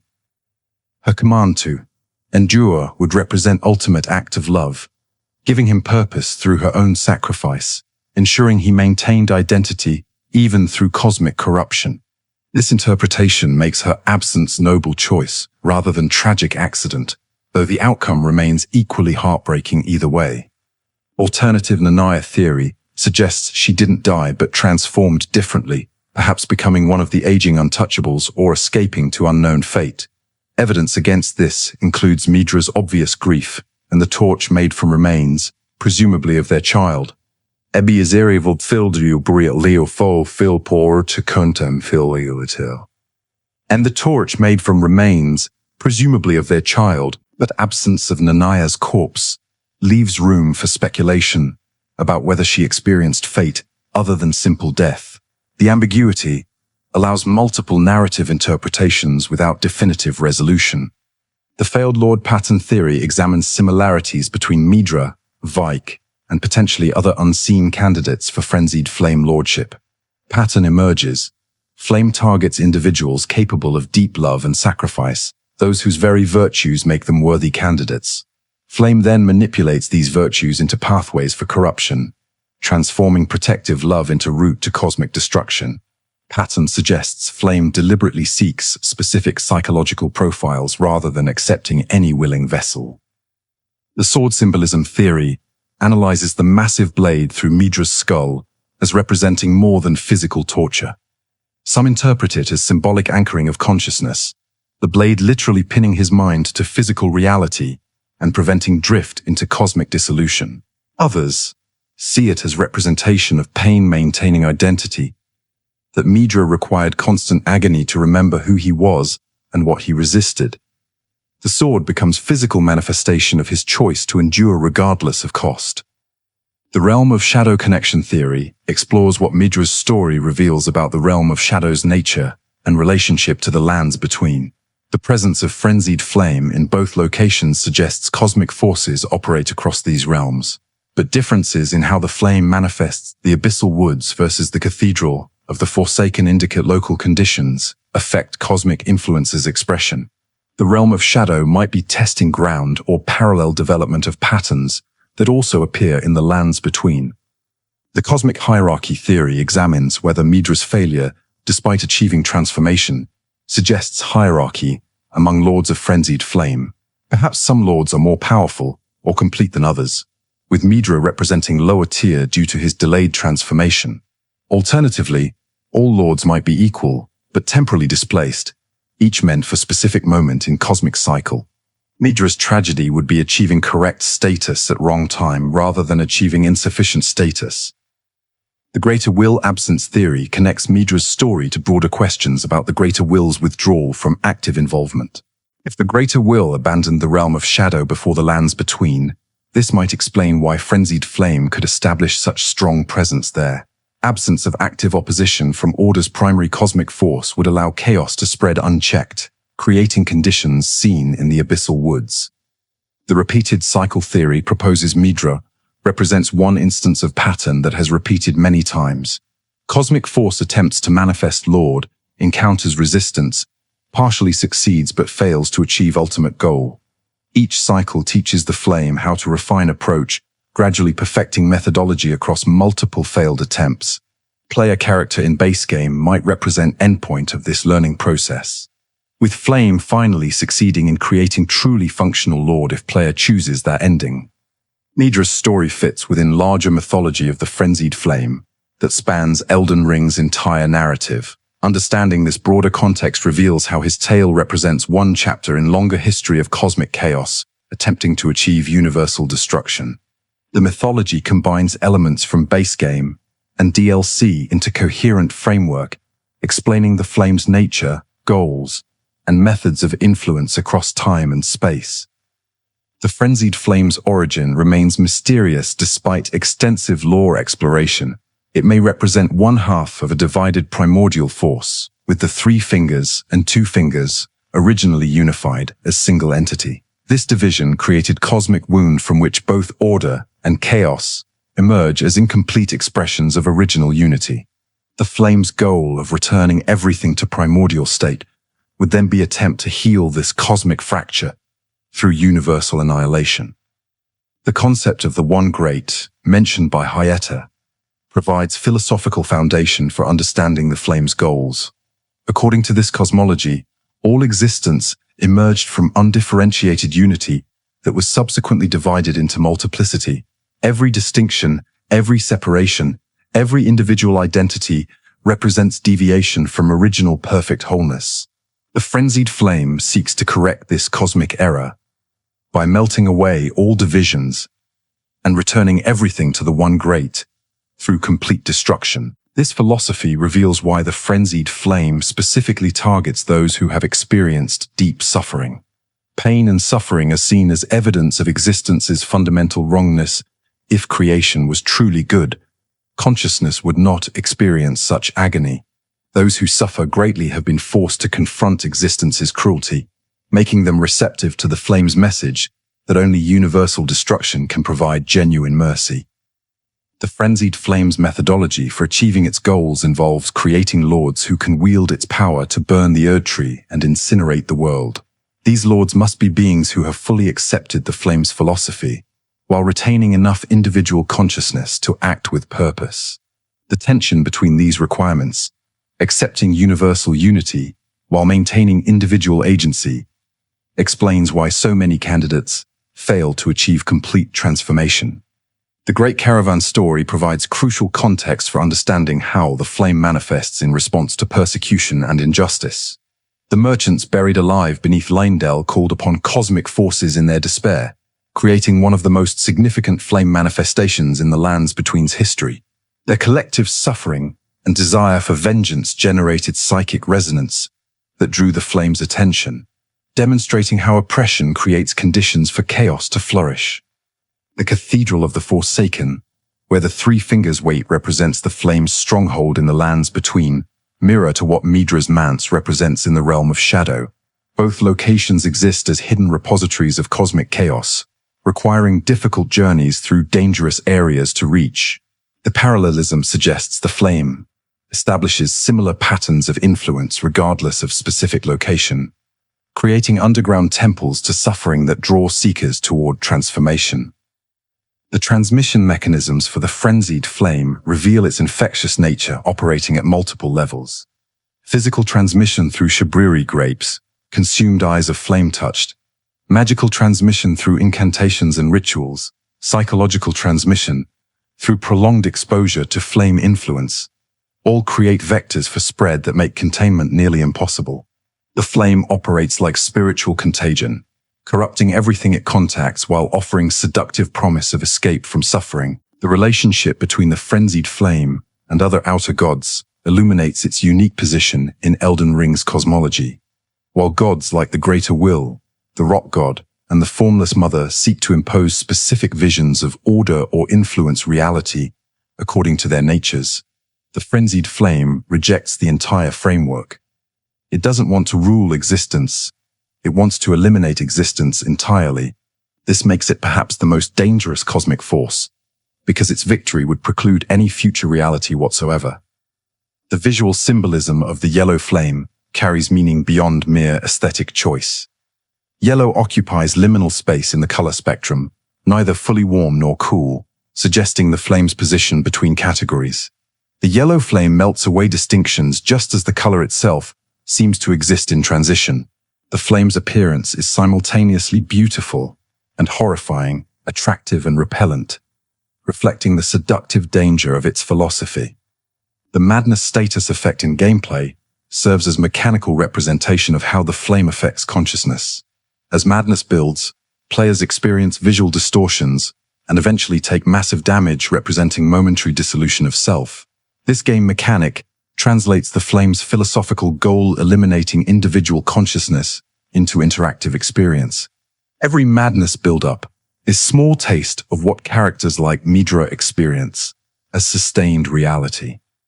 The Frenzied Flame seal and various incantations allow players to channel the flame's power, creating interesting gameplay and narrative tensions. Using flame incantations builds madness in the caster, representing the danger of channeling cosmic chaos. Players must balance the power gained against the risk of self-destruction, mechanical implementation of theme about forbidden knowledge carrying inherent cost. The Three Fingers entity serves as most visible manifestation of the flame in the base game, though whether it is the flame itself or merely its representative remains ambiguous. The grotesque appearance, the burned fingerprints it leaves, and the transformative power of its touch all emphasize the alien nature of cosmic forces. The Three Fingers speaks directly to players, offering the flame not as curse but as solution to the impossible dilemma of sacrificing Melina. The role of Shabriri as herald and recruiter reveals the flame's need for agents who can interact with potential candidates. Whether Shabriri is Midra's child or separate entity, his function remains consistent, identifying worthy candidates and manipulating them toward accepting the flame's embrace. His methods involve exploiting love and compassion, showing how the flame corrupts virtue by making it pathway to destruction. The relationship between the frenzied flame and memory deserves examination as recurring theme. The merchants fear sleep because their minds blend together, suggesting the flame dissolves boundaries between individual memories. Midra's preservation of memories sustained his resistance, while their eventual inadequacy led to his surrender. The flame appears to target memory and identity as primary obstacles to achieving universal unity. The environmental corruption caused by the flame demonstrates its effects on physical reality. Areas of strong flame influence display impossible geometries, reality warping effects, and atmospheric wrongness that makes even traversal uncomfortable. The Abyssal Woods represent extreme example where flame has corrupted entire ecosystem, but smaller manifestations appear throughout the game in flame-touched locations. The temporal dimensions of the flame's influence raise questions about whether it exists within time or beyond it.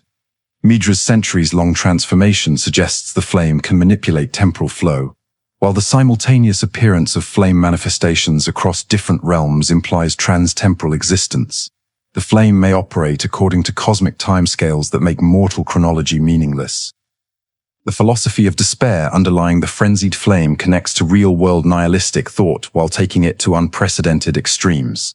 The flame offers ultimate form of nihilism, not just absence of meaning, but elimination of the substrate upon which meaning could exist. This represents logical endpoint of philosophical despair, reducing pessimism about existence to program for universal annihilation. The artistic achievement of the frenzied flame mythology lies in From Software's ability to make cosmic horror personally meaningful. By grounding abstract philosophical concepts in specific character stories like Midra's, the game transforms potentially distant ideas about universal destruction into emotionally resonant narratives about suffering, love, and the price of endurance. As we reach the end of our comprehensive exploration of Midra, Lord of Frenzied Flame, we find ourselves confronting questions that extend far beyond the boundaries of Elden Ring's fictional universe. Midra's story resonates because it touches on universal human experiences, suffering that seems unendurable, love that both sustains and torments, the search for meaning in apparently meaningless existence, and the terrible price of pursuing knowledge beyond mortal comprehension. Midra represents From Software's most complete and tragic exploration of what happens to those who encounter cosmic forces beyond human understanding. His journey from scholar to failed lord to ultimate manifestation of frenzied chaos demonstrates the company's mastery of environmental storytelling, thematic depth, and the ability to create genuinely emotionally complex boss encounters. The Shadow of the Erdtree expansion transformed our understanding of the frenzied flame from mysterious threat into personal tragedy, with Midra at the heart of that transformation. The environmental storytelling throughout the Abyssal Woods and Midra's Manse showcases From Software's peak ability to convey narrative through world design. Every architectural detail, every placed object, every corpse and artifact contributes to telling Midra's story, while maintaining enough ambiguity to fuel interpretation and discussion. The mansion doesn't just contain Midra's narrative, it embodies his suffering, transforming space into story and environment into character. The boss fight itself represents significant achievement in combining mechanical challenge with thematic resonance. The uncomfortable first phase forces players to attack suffering victim, making them complicit in his final corruption. The spectacular second phase transformation demonstrates what Midra becomes when he finally surrenders, showing the terrible majesty of cosmic lordship achieved too late to matter. This two-phase structure creates emotional complexity rarely found in video game boss encounters. Nanaya's role in Midra's story reveals the dual nature of love as both salvation and curse. Her final command to endure gave him strength to resist transformation for centuries, but that same command trapped him in existence, defined entirely by suffering. The power of single word, endure, to shape centuries of experience demonstrates how love can bind us to impossible obligations, sustaining us while simultaneously destroying everything we might have been. The connections to base game content, particularly the parallels with Vike's failed transformation and the implications about Shabriri's potential identity as Midra's child, create richer understanding of how the Frenzied Flame operates across different times, places, and individuals. These connections reward players who engage deeply with the lore while enriching subsequent playthroughs of the base game with new context and meaning. The aging Untouchables embody the tragic irony at the heart of the Frenzied Flame's mythology. Those who seek to suppress cosmic chaos through violence inevitably become its servants. The transformation of the Inquisition from hunters into the hunted demonstrates patterns that appear throughout human history, where persecution and oppression create the very problems they purport to solve. This thematic exploration transcends the immediate narrative to comment on universal patterns of injustice and unintended consequences. The philosophical themes woven throughout Midra's story, endurance, suffering, love, memory, transformation, meaninglessness, provide genuine intellectual engagement with profound questions about existence and consciousness. The game doesn't offer easy answers or comfortable resolutions, instead presenting these themes in their full complexity and allowing players to grapple with them personally. This approach respects audience intelligence while creating opportunities for reflection that extend beyond the immediate gameplay experience. The lore implications and community theories surrounding Midra demonstrate how From Software's approach to storytelling generates ongoing engagement and discussion. By providing enough information to understand the tragedy while leaving crucial details ambiguous, the developers created narrative space for interpretation and theory crafting that keeps the community actively engaged long after completing the content. This deliberate ambiguity represents sophisticated narrative design that trusts audiences to participate in meaning-making. Midra's achievement of lordship coming too late to fulfill cosmic purpose creates perhaps the story's most profound tragedy. His transformation represents both ultimate success and ultimate failure, demonstrating how temporal displacement can render even cosmic achievement meaningless.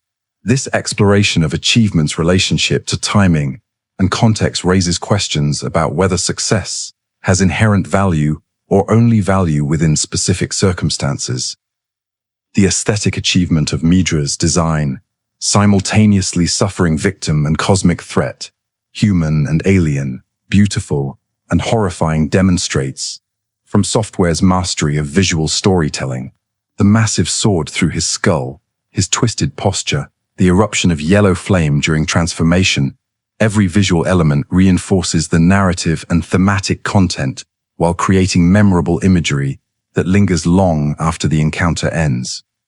The broader mythology of the Frenzied Flame, with Midra's story as crucial component, represents one of the most sophisticated explorations of cosmic horror in video games. By making the horror personal and emotionally resonant while maintaining its cosmic scale and philosophical depth, From Software created something that transcends simple monster fighting to engage with genuinely profound questions about existence, consciousness, and the price of pursuing forbidden knowledge. Midra's legacy within Elden Ring's narrative and the broader From Software catalog seems assured. His story will be analyzed, discussed, and referenced for years as example of environmental storytelling at its finest, thematic complexity achieved through interactive media, and the emotional power of well-crafted tragedy. He stands alongside From Software's greatest tragic figures Artorias, Gehrman, Ludwig as character whose suffering creates genuine emotional response while illuminating broader themes. For players encountering Midra, the experience often proves transformative. The journey through the Abyssal Woods, the environmental storytelling of his mansion, the uncomfortable first phase of combat, the spectacular transformation, and the ultimate victory against the Lord he becomes all combined to create experience that many cite as highlight of the Shadow of the Erdtree expansion. The emotional complexity of fighting someone whose suffering we understand creates engagement beyond simple challenge completion. The practical lessons from Midra's story extend beyond the fictional narrative. His tale warns about the dangers of pursuing knowledge without wisdom, the price of endurance without purpose, the way love can become burden, and the cruelty of achieving goals too late for them to matter. These themes resonate because they reflect genuine human experiences and psychological realities, using fantasy elements to illuminate truths about our own existence. The technical achievement represented by Midra's implementation, the environmental design, the boss mechanics, the audio and visual effects, the integration of lore into every aspect of the experience demonstrates the highest level of game development craft. Every element works together to create cohesive experience that serves both gameplay and narrative goals. This synthesis of form and content represents game design at its most sophisticated. Midra's story also serves as meditation on the nature of cosmic horror itself. The most profound horror lies not in physical danger, but in revelation that consciousness itself is fragile illusion, that the universe operates according to principles incompatible with human psychology, that pursuing ultimate truth leads to dissolution of the self seeking that truth. Midra experienced this horror across centuries, maintaining awareness through his own destruction in ways that make his suffering all the more terrible. The relationship between Midra's personal tragedy and the cosmic scope of the Frenzied Flame's goals creates effective scale contrast. One individual's suffering becomes focal point for understanding force that threatens all existence. This narrative technique makes cosmic horror personal and relatable while maintaining its universal implications.